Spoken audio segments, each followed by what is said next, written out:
This week we've hit the heart of port wine country in Pinhao. From here we'll head west along the Douro back to Porto to bid adios to Portugal and hola to Spain, where we'll wind up this wonderful journey in its capital, Madrid.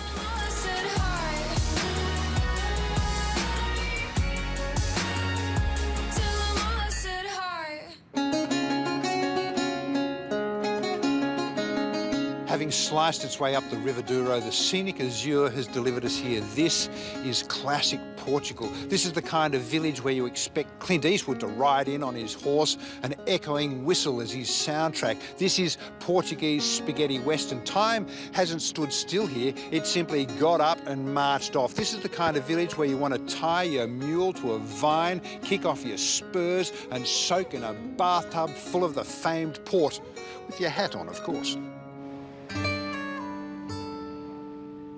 The history of the town dates back to Middle Ages?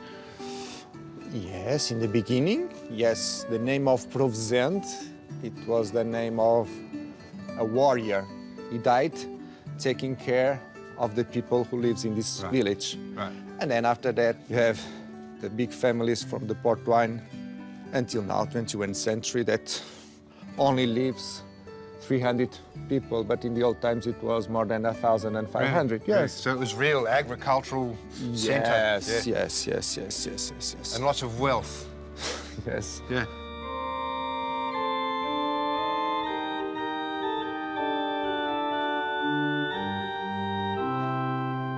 It always amazes me when you see the front of a church like this and it's quite grey and simple, and you come inside and you see all this wealth. Yes. Where does the wealth come from? From this village. Since the 16th century, they start to build houses, manor houses here, until the 19th century. And altogether, start to be one of the most richest village here in Douro Valley. Yeah. And they start to collect. It was normal to collect money from the houses, from the family houses, to build their own church. You can see 5 altars in gold. Provenzent is the Portugal of yesteryear. These days, other than its epic vistas, its claim to fame is its bread and, of course, port. Operating since the early 1900s, the town's bakery was built with the remains of an olive press. Breaking bread with newcomers is a Portuguese tradition, one that I'm happy to oblige. I think in Douro Valley, I'm sure, we always like to receive our friends with a glass of wine and something to eat. And here we still have the old bakery that I showed you already. And they cook it in the oven, then you take the ashes out, and you cook it in your house, everything that you want in the in between, in the middle.